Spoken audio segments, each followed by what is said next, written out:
Good evening, everyone. I first want to thank you for joining us. Like I said, I know this time of the year is really crazy, but I think this is really important. Our bike and pedestrian master plan. I started last November, and I've been working really closely with David, Jessica, and Bill to get this project going, along with our Safe Streets organization as well. This came to be we did our scope of work in March, and the purpose of this project is to develop a bicycle and pedestrian master plan for the town of Wakefield. We really want to improve our existing networks of facilities and pathways for a better and safer bicycle and pedestrian commuting and recreational opportunities. It's going to be a comprehensive transportation network, which will utilize pathways, trails, bike lanes, shared lanes, multi-use pathways, sidewalks, and other types of facilities. So really, this is exciting time because I know this is something Bill's been working on with our Complete Streets program by adding some, bike lanes and sharrows in the work that we're doing, along with our Envision Wakefield. And I know in our Vision 2030 process, a lot of people did mention, better connections through town for bicycle and pedestrians. So this is a perfect time to be implementing something like this. Also, if some of you may or may not know, we've been working really closely with Malden, Stoneham, Reading, and Melrose. I think that's all of them, to do kind of a regional bike trailway here in town, implementing a lot of different modes of transportation. So so yeah, we're really thrilled to have you today. We also want to thank you for taking the survey. That's really helpful. I know that's very helpful to David and Jessica as they put together a plan for us. And we're really looking forward to tonight hearing more from you and getting more feedback on how to make this the best plan possible. And with that said, I'm going to pass it over to Bill Renault, who is our town engineer, who we've been working closely with, and he's really been the guy here that's been doing this. So thank you. Thanks, Aaron. So, yeah, just from my perspective, Wakefield is, the engineering group is actually part of Public Works in Wakefield, and one of the things that I'm responsible for is actually the design and reconstruction of roads and sidewalks. That's one of my main charges in my job. So this is actually an important exercise for me because as I look to go do projects and get funding for projects, identifying areas where we would want to see, multimodal accommodations. It's just important for me to know that as I get into projects. So, that's why, I'm here today to hear folks and know where you folks want to see, this multimodal transportation and where you want it to happen. So I'm excited to hear, your feedback and your ideas. And what I'll do is I'll kick it over to MAPC, who's been our consultant to assist us with this effort. And they've kind of been running point on, the surveys, and they'll give us a PowerPoint to kind of lay out essentially what our plan is going to do. And then also break us out into subgroups so we can talk a little bit more freely on what each of the folks would like to hear and see happen. So I'll turn it over, David. I think you're going to start off. Yeah, thank you, Bill, and thank you, Aaron. I'm going to share the screen. So I am, and we can see my slide presentation, correct? Yep. Okay. So I am David Lautzenheiser. I'm with the Metropolitan Area Planning Council, and we are the regional planning agency for Metropolitan Boston. I am here with my colleague Jessica Belanger, who's also a transportation planner at MAPC, and she will take the second half of the presentation, and then we'll go forward. So our agenda today, we just had introductions. Jessica and I will talk about just a broad overview of the project and a few of the findings. This is not a comprehensive list of findings or list of issues, but it's just a sample of issues that we see and opportunities that we see, sort of get your feet wet to get your mind into the process when we go to the breakout groups and have further discussion. We will have a brief, after Jessica and I give a presentation, we'll have a brief moment of questions. And then we will move to a couple different breakout rooms where we'll spend half an hour and talk about. We have a couple of questions for you and just sort of just verbalize what you'd like to see as part of what we're doing, what issues you have in terms of walking and cycling and rolling in Wakefield, and then we'll have some wrap up at the end. So as I mentioned, here's our project team, which you've just heard from. MAPC is a regional planning agency for metropolitan Boston. We cover 101 cities and towns and about a population of 3 million. Here's Wakefield in that map. We do divide our communities into sort of urban communities in brown, and then mature suburbs like Wakefield in the light green. And so we'll show you some data how Wakefield compares to other communities in this presentation. So the overview of the plan is primarily an infrastructure plan, and the focus is developing a comprehensive network of off-road and on-road cycling and walking facilities that encourage pedestrian and bicycle travel. So we're looking at trails through the woods, we're looking at bike lanes on streets, we're looking at better sidewalks, the whole gamut of things, better access to transit, schools, shops, and so forth. Institutionalized is a word I like to use in terms of, Bill mentioned is in charge of projects in the town, and the idea is that when a project comes up, when there's a project to reconstruct a road, or to even to fix a crossing of a railroad track, or to fix any type of transportation project, that there's a process that, as part of that, we look at ways to improve safety for pedestrians and cyclists through that effort, and to institutionalize that. So, Wakefield does not currently have a bicycle or pedestrian committee, which many communities do have.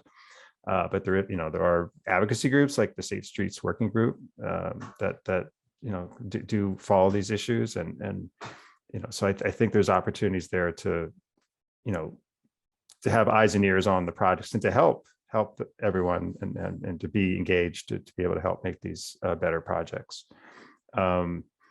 Third is developing an action plan. We've come up with sort of a network, we've come up with projects, but money doesn't grow on trees. So how do we prioritize? Some projects are already in the queue, so we want to work to make those projects the best they can with the resources that we have, but also, what are priorities to go forward next? Where do we add projects? We can't do this overnight. So it's sort of establishing priorities going forward.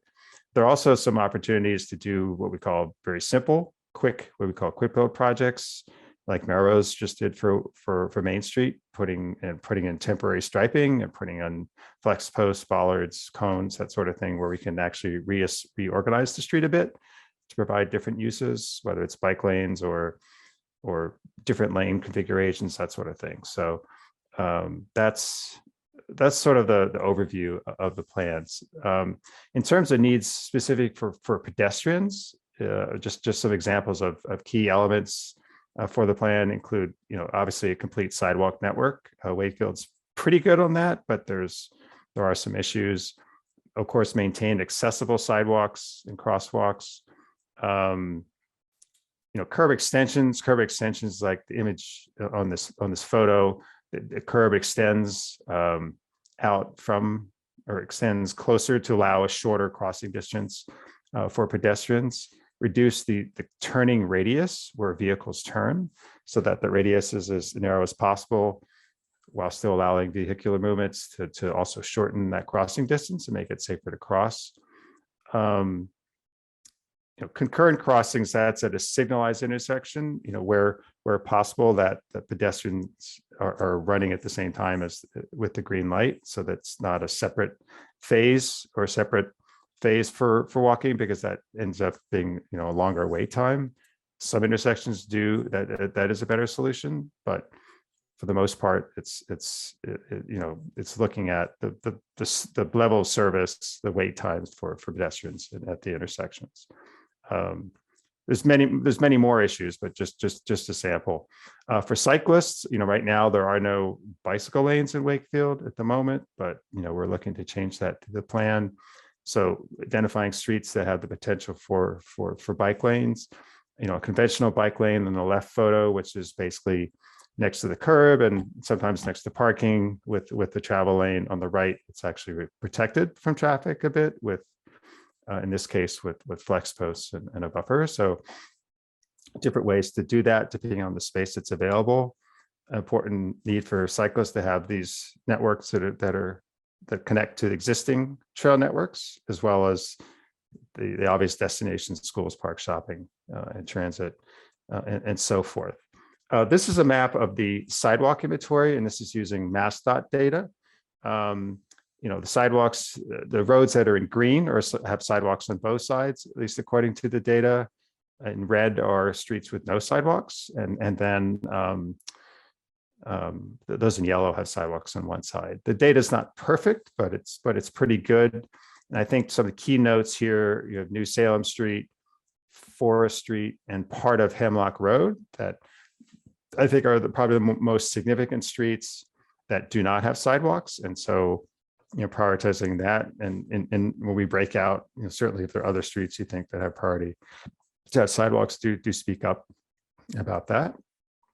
I would just note Hemlock Road, there is a sidewalk partway, but it does up to the VOTEC school and to Breakart Reservation, there is not. So that would be, a key priority there.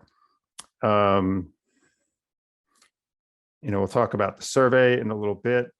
I would just note that the survey, there were a lot of responses about sidewalk maintenance and challenges of maintaining that, curb ramps and that sort of thing. So existing infrastructure, that was previous map was sidewalks, and this is looking at everything else. Again, as I mentioned, there are no bicycle lanes currently in town. There is a plan in the downtown to put in protected bike lanes and move parking around a bit and provide much better sidewalks in the downtown. I know the town is seeking funding for that. What we call, there's the rail trail project, of which part of it is built or under construction, and then part of it will be constructed in a few years, going up into Linfield. So that's in process underway. Other networks, other trail networks we have in red are sort of the hiking or foot trails. Of course, Breakart Reservation is quite a collection of. There is other trails through the town forest, through Round Park. So there's a nice trail network here. There's also an informal trail network around Crystal Lake, which I don't think is officially open to the public, but it is well used though. Most of the trail networks are in this part of town, and the rest of the town there's not. And then of course there's like Quanapawat, and we've received many comments about the lake and the inadequate sidewalks and width there. And so both Jessica and I are focused on the lake, and we'll talk more about that in the presentation, and the needs to do that. So this busy map is a ranking of all of our suburban communities in the region. On the left map is a rank of our foot trails. That is basically the trails in red here, the sort of hiking trails. And it's based on a density per square mile of the trail network in each community. And this is Wakefield sort of ranks on the lower end. And again, Wakefield is a mostly developed community. So it's not like there's a lot of opportunities to increase that number. Most of Breakart Reservation is in Saugus, I think. So it's even though it touches Wakefield, it's not considered for the most part in that data. So it's much of our sort of in Wakefield, our network of trails or network of greenways, as we'll talk about, is how we can reallocate some of the road right of way. But at the same time, there's a lot of roadways that are quite narrow, so there won't be that opportunity. So what can we do to make the streets safer? Now, shared use paths are like the rail trail in town. We sort of Wakefield sits in the middle right now, and it will increase obviously with the rail trail when that is complete. Other initiatives that are happening in the town right now, there's Envision Wakefield, which is, we just mentioned, is the downtown area and the reconstruction of that. the Wakefield Linfield Rail Trail I mentioned. There's a town master plan, and then region-wide through the MBTA, there's a bus network redesign. I just want to mention sort of intersections and opportunities. I'm just looking here at Green and Oak Street, and I'm not coming here with a solution today, but just an example of how we can, are there ways to reduce the amount of asphalt and channelize vehicles in a much better way so it's more predictable, so that pedestrian crossings are shorter, so that there's more clarity of movements and slower speeds, because with the wide open spaces here that allows for faster moving traffic and not clear, particularly as a pedestrian, where that vehicle is going to go. And so there's some dangers there. So considering ways, and this can be done cheaply with flex posts and barriers. And it could be a test actually to do it that way. And then in a later project, moving curbs and putting in landscaping and that sort of thing. One of our key goals and proposed goals in this project is to develop what we call a Greenway Network. And that the Greenway Network is basically a high quality continuous corridor for walking and cycling, providing protected bicycle and pedestrian facilities, whether it's a sidewalk, whether it's a shared path, whether it's protected bike lanes and that sort of thing. This is the rail trail, which we do have a corridor here, as you know, but the rest of the town, this Greenway system would be on city streets. So we're looking at how that can be fit onto those city streets. And we'll talk about some of the opportunities around the lake. We're looking at connecting over to the Tri-Community Bikeway in Stoneham and using residential streets for that. There would not be changes to the residential streets as much significantly. It would just be signage, maybe speed humps or other sort of traffic control devices to provide a more shared space for vehicles and pedestrians and cyclists. Down here, this from Greenwood to the south, we're looking at two different potential options, and be happy for a further discussion in the breakout on that. A connection to Breakheart, and again, this corridor, which we're calling the Mystic Highlands Greenway, it connects from basically Reading down around the lake, down Main Street and down into Melrose and all the way to Malden, and connecting, of course, continuing on into Boston. The on-street network would look similar to this in Melrose, where you have some signage for cyclists and share the street. You have sidewalks for pedestrians, and this is a route network that's continued through much of Malden. Melrose. This is again a zoomed-in image of the Mystic Highlands Greenway, as we showed in the previous image. Another opportunity would be on Main Street. And Main Street width varies, but on the widest section of Main Street, particularly around Round Park, there's an opportunity to actually, within the street right of way, create perhaps a two-way path on one side, or create protected bike lanes on either side. Again, I'd have to look at the engineering to see what would best fit there, but you can do that by having parking on one side, the two travel lanes, and then the protected bike facilities, and of course the sidewalks on both sides. So that's an opportunity to create a Greenway corridor on Main Street, at least north of Greenwood up to the downtown area. And I think this is where we turn it over to Jessica. So I'm going to stop sharing, and then Jessica's going to take it from here. And Jessica will talk about Lake Quannapowitt and some of the survey results that we have so far.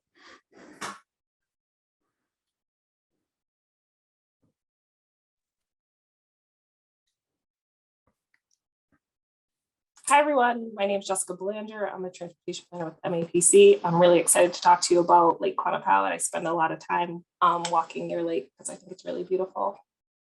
So I'll start off by sharing that the distance around Lake Quannapowitt is about 3.6 miles. Some activities that take place at the lake are recreational events, including races, movie nights, and sporting events, along with the regular farmers market.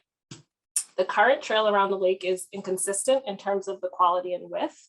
The existing path is overall too narrow to accommodate walkers in two directions or users with dogs, bike carriages, and wheelchairs or bikes.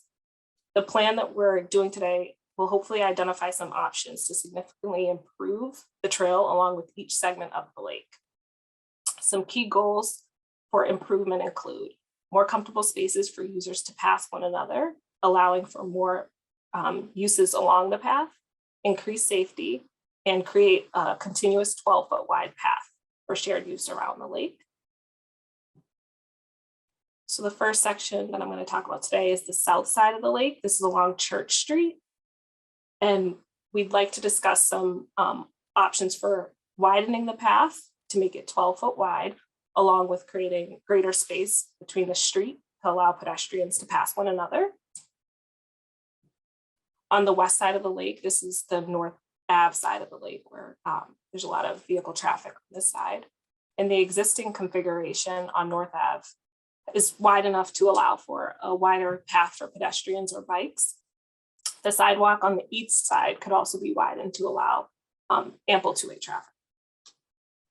And then this here on the bottom right is a proposal for how the North Ave section could ultimately look. The north side of the lake, this is Quannapowitt Parkway. We have recommendations to widen the path to reduce user conflicts and also repave the existing roadway. And you see this space is really wide and could allow for travel in both directions as well. This is the east side of the lake. The path on this side is also very narrow. There's parking along this side, which could ultimately be removed to allow for greater access for users. You can see some photos that we took of people actually walking in the street because the path was so not narrow, they were forced off of the path to allow either users to pass, maybe someone's jogging and another person's walking. So one of our recommendations would be to ultimately maybe narrow one side, and another option that is up for consideration would be to narrow one way and narrow the road and then make Main Street actually one way. We conducted a survey that we sent to Wakefield and we got a really fabulous response. 450 people responded to our survey, which is awesome. Thank you for that. 86% of the survey respondents were Wakefield residents. 7% mentioned that they travel to Wakefield for shopping, school, or work. 5% travel through the town to go to other destinations. And then one of the questions that we asked folks in the survey are, what are some concerns or barriers you face when walking in Wakefield? 56% mentioned that the lack of connected sidewalks was an issue. 54% mentioned that connections to multi-use trails was a challenge. And then 49% mentioned that poorly maintained sidewalks are challenges. You can see on the right-hand side some text comments that we received from survey respondents. Next, we asked folks what were the concerns or barriers when cycling in Wakefield. 68% mentioned that poor or missing bike lanes was an issue. 62% mentioned that excess motor vehicle traffic, particularly large trucks, and 61% selected a lack of connected multi-use trails. On the right-hand side, you can see some text comments that we received. And then third, we asked participants what were concerns or barriers they faced when rolling in Wakefield. And when we use the term rolling, we're mentioning wheeled mobility devices. This includes wheelchairs, scooters, and walkers. 52% of survey respondents mentioned a lack of connected sidewalks. 50% mentioned a lack of connected multi-use trails or sidewalks. And then 41% mentioned that streets or sidewalks were not accessible. When we asked participants what places do they currently walk, bike, or roll to in Wakefield, 80% responded that they travel around their local neighborhood. 72% mentioned around downtown Wakefield, and 57% mentioned that they're traveling to parks. So next, we'd just like to ask if there's any questions about the presentation specifically before we jump into our breakout rooms. We also have a couple of questions on in the chat, Jessica. I don't know if you want to take those. Sure. or at least some comments in the chat. Let me see. So David, there was a question on the Greenway vision map regarding the lines. I think that's slide number. Oh yeah, the dark green is essentially indicated the condition's good as is. It's maybe either a low traffic street or it has a trail on it or a bike lane. If it's light green, then we think there should be a project on that section. Thank you. That was my question. You're welcome. And then there's this other one, an observation, I guess, from Dan Lieber. For North Ave, there's active legal parking on the road that impinges on the sidewalk currently. I don't know. You want to, if Dan, you want to say any more about that, or? Sure. So I just happen to be away at the moment, but the piece for that is especially on weekends, Saturday mornings during the summer tends to be the most common. The sidewalk is used for approximately half a mile near the Church Street intersection for the Wakefield Farmers Market and for recreational issues. It's also used as overflow parking for the cemeteries. So on both sides of the sidewalk, both sides of the street, you will see legal parking, because while the fog lines are there, it is a legal parking zone. So the street itself, which is probably around 45 feet wide or so, it does have to accommodate 4 lanes of vehicles, because sometimes there are vehicles on both sides, plus you've got the 2 travel lanes going back and forth. But when cars are parked and trucks are parked, and there are trucks, including mid-size, upwards of 18 feet long trucks that park, they do park partially on the sidewalk as well. Anyone who's seen it on a Saturday morning certainly sees that. So the other comment around Nahant Street is that was an area that there's no sidewalks, and there is actually no safe walking path to get to the high school, or rolling path nor bicycling path to the high school. So just want to highlight that. That wasn't mentioned, but when you're dealing with 2 high schools in that area and no safe access to them by any means other than an enclosed vehicle, that presents definitely a safety issue. Thank you. I see David has his hand raised. David, I'll ask you to unmute if you want to ask your question. Sorry, that was an error. I don't know how I raised my hand. No question. Does anyone else have anything to add before we go into breakout rooms? Can I just add a quick clarification question around the lake? Sure. So you mentioned that one of the design considerations is to remove the parking on the east side of the lake. Can you just recap for us what the engineering would look like if you did that? What would the available width look like? I would note that on the east side of the lake, it actually varies. I think the roadway width is fairly consistent. There's some sections where parking is not allowed. There are some sections where the sidewalk is, like one of the photos is right, that there's a guardrail on one side and a wall to the lake. Right. There are sections where there's some park space. I mean, we showed 2 options because as planners, we like to show multiple options, but I don't think making that one way is really an option. It's a state numbered route. I'm sure Bill can correct me if I'm wrong, but I don't think we're looking at a one-way street. Yeah, I don't think we support no one way there. No, I don't think that would be an idea. Yeah, so it's really about parking, and there's still parking at the north end of the lake. There's parking downtown.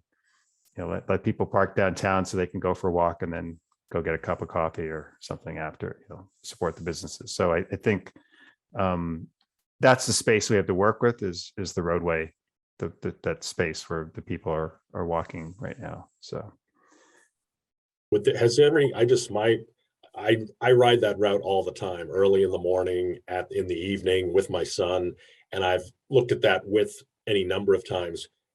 Would it be possible to leave the 2-way travel lanes, but take that width where you see those two take the width of the shoulder lane plus the sidewalk and turn that into a bi-directional Exactly. That's pathway? what we're part of your- proposing. Yep. Okay, Yeah. all right, thank you.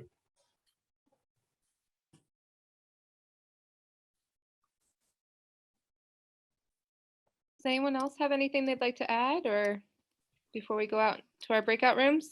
I mean, on that note, on the bi-directional there, and you showed it on the other side of the lake as well. You're showing bi-directional bike paths, but I think the majority of people going around the lake are walking pedestrians. So how well does a bi-directional bike path mix with walking pedestrians? Excellent question, because that's a limitation of the particular software we use to do that cross section.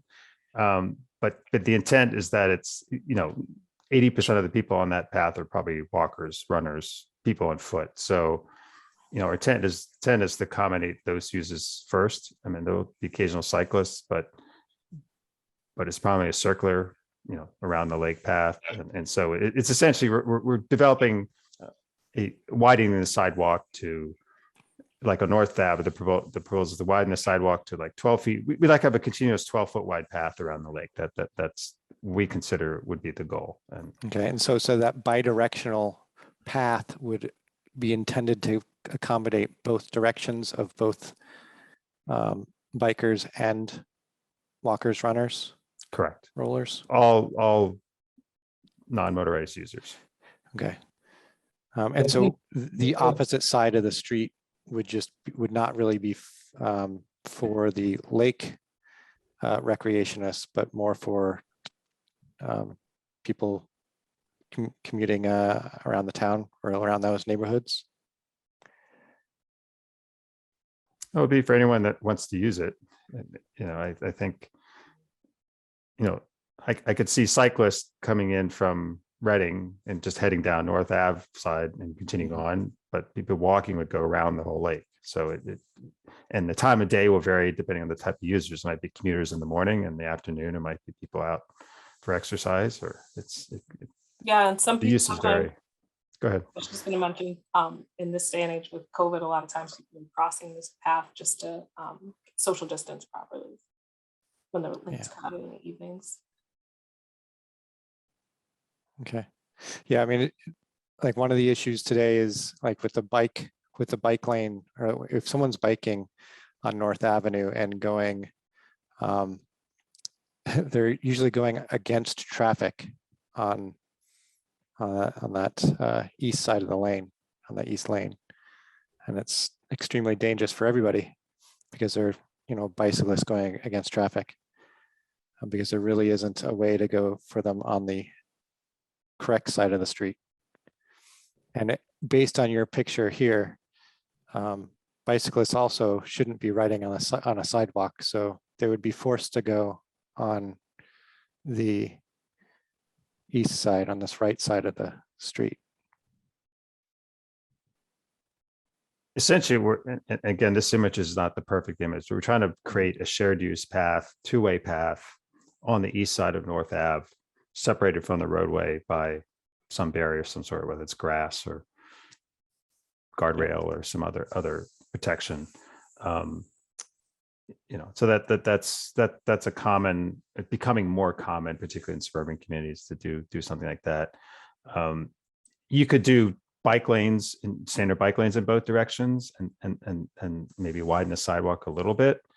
I think right now we're making suggestions, but when the design process if the town gets money to do design process, then obviously you go through some of the various options and consider what would be the best and what the community would support and what best from an engineering perspective would be. So, just because we're presenting this cross section, the point is that is getting to a point that to say that people want to do something about this, make it better. Let's go through a separate process to figure those details out. There's definitely plenty of room there, except for what Dan brought up, and the fact that there's going to be parking. This is a very soft curb. It's not a high vertical curb, like concrete or granite curb, and you know, that could be fixed and designed to prevent parking. Right, but there's going to need to be additional parking on the during those events somewhere besides just downtown, right? For people going to the events on Saturday, the farmers market. You know, there's no other place for them to park besides along the street. And carrying goods from the farmers market to somewhere in downtown is likely going to hurt the farmers market. Well, I mean, there also is parking, you know, by the T, right? Further down, if you go towards a little bit further down north, right? If you go to the other side of Prospect in Church. So, I mean, there is spillover parking locations too. So, you know, but again, you know, this is really identifying larger kind of the areas that we want to focus on for the accommodations. Yep. You know, not necessarily to the level of the detail on each design. We're not making decisions today by any stretch. So, you know, that would be something that we would do, you know, whether it's my group designing it and coming back to either the council or someone else, or if we were to hire another engineering firm to come in and design that. So there'd definitely be other opportunities to talk about the specifics. That's good. It's good level set. Thanks. Great. Thanks, Tina.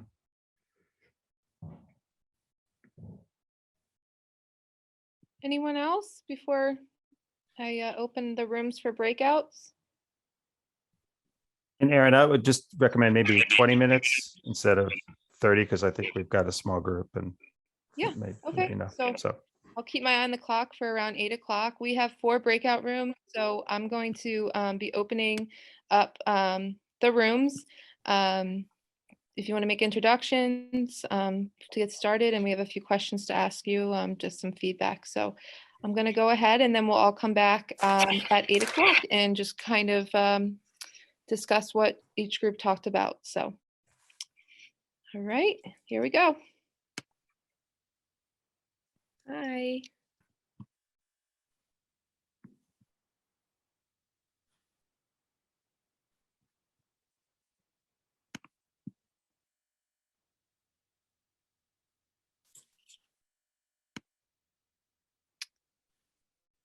Okay, We're back.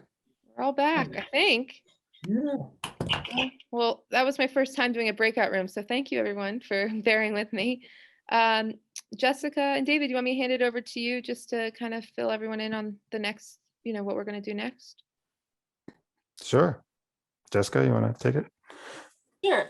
So thank you all for your feedback and sharing some of your insights in the breakout rooms. And our group selected a participant to report back what was discussed in the breakout rooms. So I'll start with John Chrisley from my group. Thanks, Jessica. So our group had a pretty tight discussion about, I don't know, 3 or 4 key issues. One was we focused a lot on what we'd like to see for engineering changes on major streets and intersections.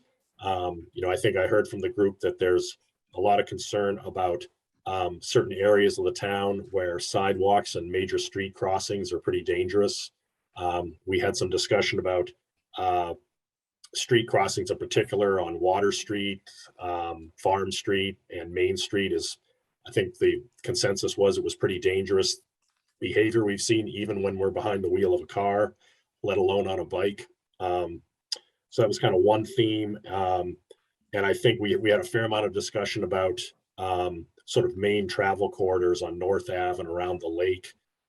We had some detailed discussion about some different design criteria we'd like to see, like particularly on North Ave, separating pedestrians from what we consider slower speed cyclists versus higher speed commuter and more experienced cyclists using that route, North Street through the Quantapowhat Parkway and then back down Main Street.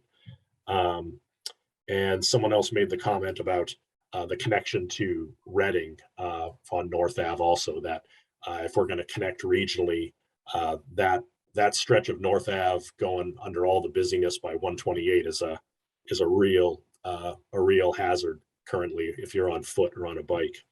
And we also talked about, again, this theme with major streets and intersections, about connections to the high school and the other elementary school and Breakheart Reservation on that neighborhood in town, and making some design changes that are going to make that a lot more amenable to pedestrians, walkers, school children, and bikes. So I think we had a very vibrant discussion in the time we had allotted. And Jessica did a good job of keeping everybody on track. Thank you, John.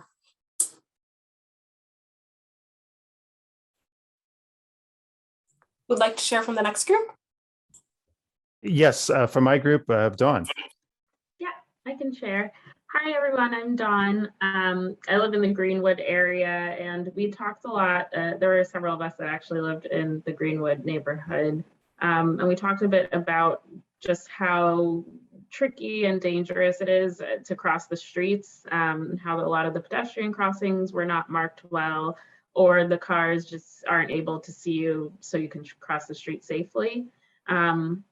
The Oak at Green intersection came up a lot because several of us use that intersection regularly. I just used it this morning and had an experience where I was trying to cross one of the, I guess it was the Oak, like continuation of Oak Street, and the car coming towards me stopped because they could see me, but the car driving in the other direction couldn't see me pushing my 1-year-old in her stroller. So they went while the other car was stopped, and it was just very hard to navigate, and the other car didn't know what to do. So that's a common occurrence that we have in that intersection. And just to get through it, there's no like straight path. Like you have to cross at least 2 intersections to get from one side to the other. So not quite ideal, especially with a stroller and a dog. But there's definitely several areas that we noted that the crossings could be improved. And then I think Glenn or others may have comments on biking in particular. I'll just sum it up pretty quickly, but we had a few comments on trying to improve, bike safety in throughout the town in different areas. I think Andrew is a pretty active cyclist, and Lauren was a budding cyclist, but she's concerned about just general safety with the traffic throughout town. So some of the ideas we're just trying to provide more sheltered bike lanes, or bike lanes that were more visible to motorists, so that you basically had more of a presence, so that motorists would actually be aware of the presence of a bike lane and potential bikers, and then ideally would be a little more, for lack of a better term, respectful, or slower when they're driving in those areas. And then we also talked about increasing just the width and trying to accommodate all users in the road, whether it's bikers or pedestrians and joggers and such. I think one comment that we did talk about was trying to have more prominent pedestrian crossings at busy neighborhoods and busy areas. Sometimes there are intersections where the crosswalks they don't have a strong enough presence, and traffic tends to drive through very quickly. I think that's kind of some of the ideas we talked about. Thank you, Glenn. Aaron's group, I guess, and then Bill. So we forgot to pick someone, but I'm going to put David on the spot here. He's a Wakefield resident, and he can give you an overview of what we discussed. I think most of our discussion focused on the Main Street corridor in the Greenwood area, or north of the Greenwood area. But one thing that I guess I would mention slightly, somewhat related to what's been said, was that there are places in town, and that portion of Main Street between Greenwood and downtown is one of them, where a sidewalk is missing on one side, or where you run out of a sidewalk. And that, in fact, is leading to the need to cross the street in the middle and the unsafe street crossings. So the point where where Green Street branches off of Main Street was mentioned in particular, because south of there, there's no east side sidewalk all the way down to Greenwood. We also discussed the area of Main Street, North Avenue, heading into Reading, likewise. Only sidewalk on one area. In fact, I think the sidewalk goes back and forth. And you have to, if you really want a sidewalk, you've got to cross the street a few times in order to get to the Reading side of the highway. We also, there was some discussion of since we had we had a select person from Stoneham in our group and also a representative from the Melrose Bike Committee. And so there was definitely some discussion about the value of being aware of where connections are to the other towns and where what efforts are going on, and sharing some knowledge as well about how to get things done and what works. But I'd welcome somebody else jumping in and covering things that I omitted. We also talked about Nahant Street again. I think you did a good job covering it for not doing the notes. Yeah, that was, I think, a lot, everything that we talked about. Cool. So we also didn't pick anybody. So who wants to get put on the spot? I see a smiling town councilor. So Julie, do you want to go? No? Sure. All right. You would. Yeah, and my colleagues can jump in. We started by talking about how COVID has changed just the way we commute and the way we get around town.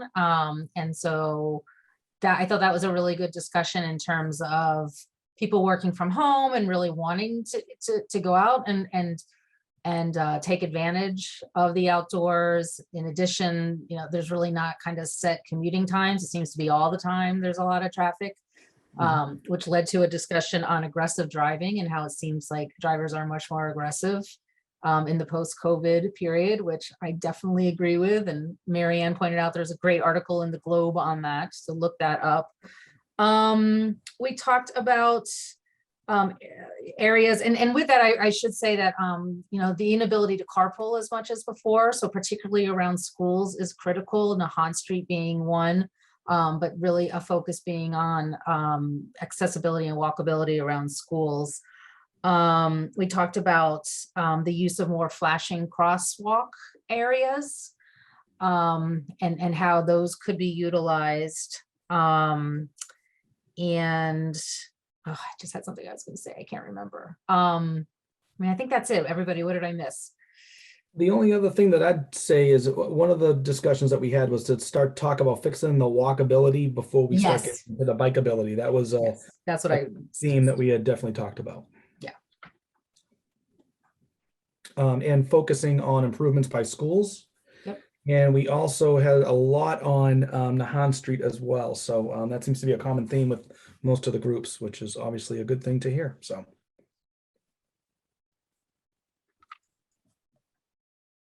Great. Jessica and David, I don't know if you guys have anything to add based on the discussions. And I appreciate everyone's comments and your input. We've got a good list here. Thank you. I would just the next steps, Erin. I think in terms of the plan, we'll be working on this through the spring, and at some point in the middle of the year, to be determined when we may come back with another meeting just to sort of with things more fleshed out and priorities listed, particularly identifying, what we want to do is identify some priorities. You know, we can't do everything at once, and what can we do first? What can we do quickly, cheaply? You know, we talked about Oak Street and Greenwood Street. Maybe we could do some flex posts and some things there that, you know, that can be done in a sort of a quick manner and try to move on that. That would be an example of something that I think could be done in the short term. Yeah, and I was just going to say from the town side, I think it's just, like I said at the beginning, an exciting time for us to be working on this. We have a number of projects with Envision Wakefield that's going on, as well as our master plan process, which is kicking off, and transportation is a huge element in that. So I feel like we'll get a lot of feedback to build upon everything that we've spoken on today. Because like I mentioned at the beginning, of Vision 2030, that was a big thing that was discussed. So I just think, like I said, it's a great time for us to be putting this forward and kind of put all these pieces together. So I want to thank you all for coming tonight and taking the survey. And I look forward to sharing the final product with you and meeting again in the spring. Great. And Bill, I don't know, Bill, Jessica, if you have anything to add? No, I don't think so. I think I'm good. Okay. Erin, can you just mention Thursday night's ARPA info Oh, session? yeah. Because I think that if we raise our voices about items like this, Yep. we have an opportunity perhaps to use some of those ARPA funds for improved recreational. So yeah, I was just gonna, I'm about to put it in the I just put the link to it in the chat. Okay, great. I was just Yeah. So no, yeah, but I think if we raise our voices, you know, there's going to be a lot of people. There's $8 million that the town has essentially to use as part of the COVID relief. And, you know, this is a great group. And if we raise our voices, we can push some of these things up the priority list, I think. Jonathan, you agree with me? No, wholeheartedly. I mean, I think, you know, when we think about the ARPA funds, in some ways, they represent almost sort of a generational opportunity to, you know, make improvements for the town, quality of life improvements, infrastructure improvements like this that'll have, you know, pay dividends for us in terms of safety and recreational use for many, many years. So I think it would be great to have a number of people on that meeting on Thursday, and would be wonderful to hear your voices and your advocacy as part of that discussion. Absolutely. Yeah. And if you can join us on Thursday, it's at 7 o'clock. It's the format's pretty similar to what tonight was. Our town administrator, Steve Mayo, will be giving a presentation on the background of ARPA funds, how much money was allocated to us, what the funds can be used for.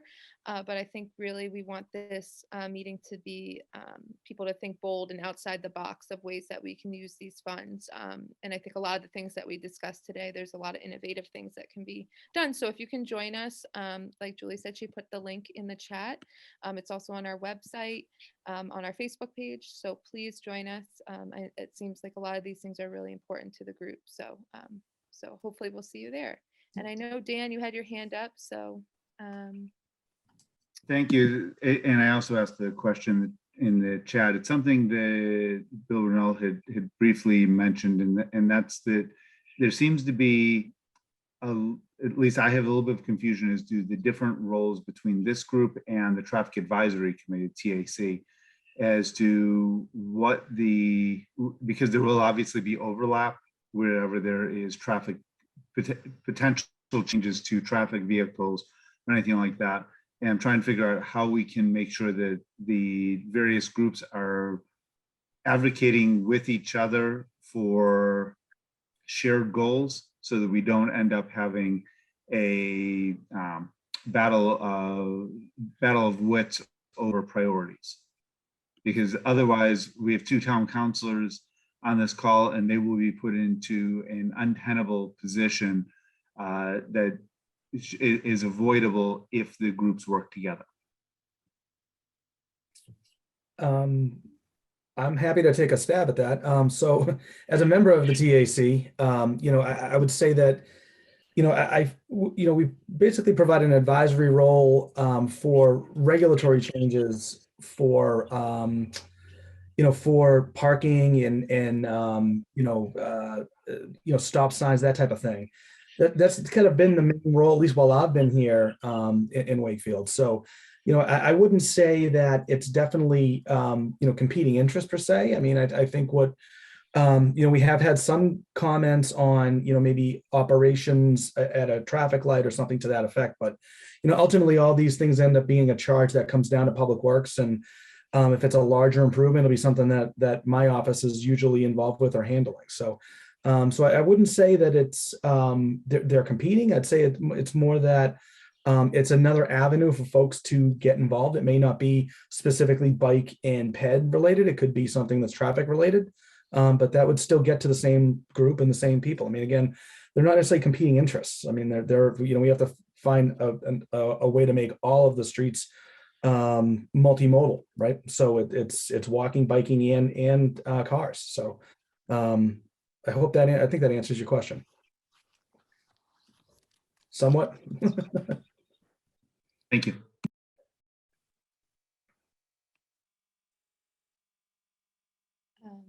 Great. So I think that's all we have for tonight, unless anyone else has anything else to say.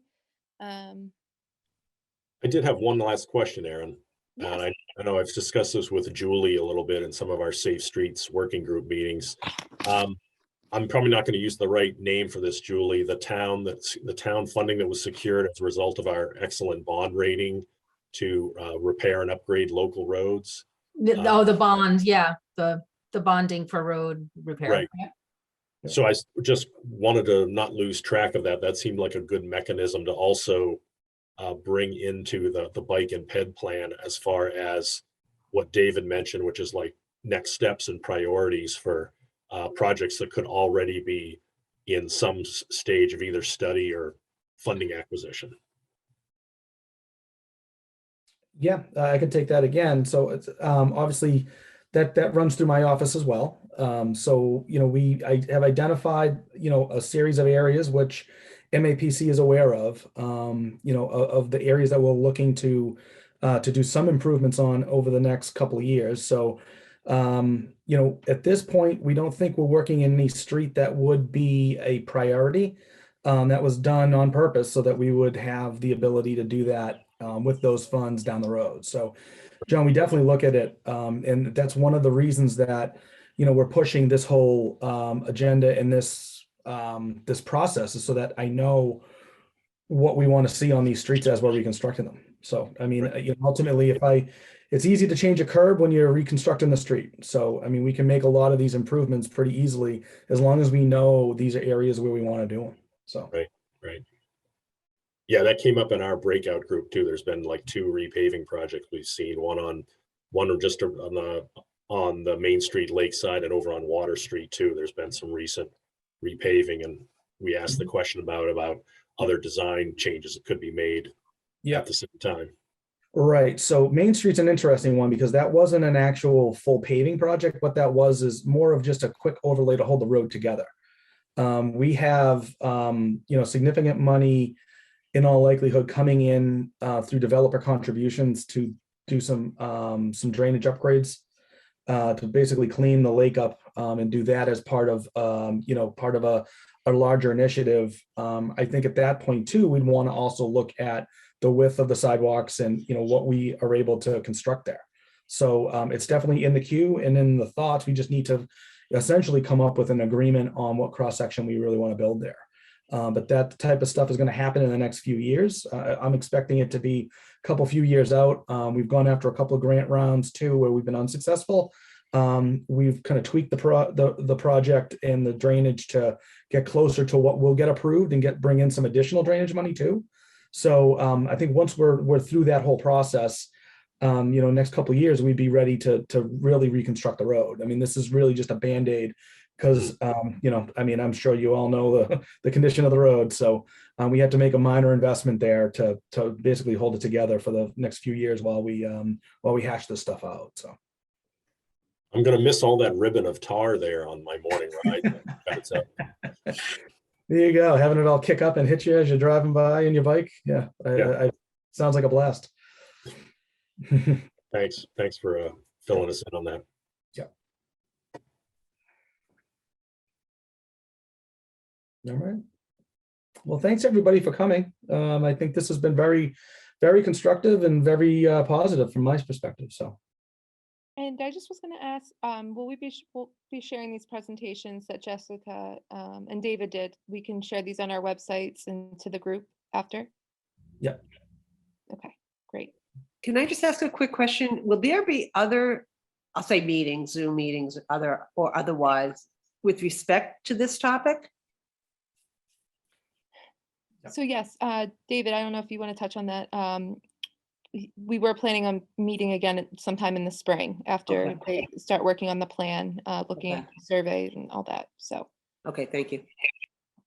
Yeah, so I'm thinking the next meeting would be more of the recommendations and the Mhm. highlighted areas, kind of distilling this meeting down into, more recommendations. And then any project that goes forward, typically that goes to the council for them to at least, give us their blessing on what we're looking to change. So we did that with the Albion Street work. So I think that'd be something that we would probably follow either through our annual update or something to that effect. So Okay, we thank you. plenty of opportunity for input. And Bill, can I just add too, if people do have any specific ideas or suggestions kind of that come out after this meeting, they can certainly reach out. I'll volunteer you, Bill, but also, myself, Councilor Smith Galvin, Aaron, certainly if there are, again, specific ideas or just sort of general comments that people have after today, I don't want to suggest that the spring will be the next time that we'll entertain those. No, definitely. That's a good point. Thank you. Yeah. And I think the Safe Street Working Group, which is really kind of a grassroots ad hoc. I don't know, Aaron, maybe when we circulate information, we can circulate kind of how to get on that mailing list too. And absolutely. yeah, we'll be continuing to meet and sharing ideas as well. I would just note we'd be happy to do a walking tour, one or more. That's a good idea. Maybe Julie or someone can organize that. Or anybody that we'd be happy to, facilitate that. And a walk and talk is always the best thing to get out there and, see for ourselves. I think that's a great idea. Experience it. We can So help facilitate that I too. think that's a better way than, many of these calls. So, yeah. Great. And thank you. Hopefully you can join us on Thursday or some of our master plans, which are kicking off in January. Stay tuned for that. And thank you again, everyone, for your time.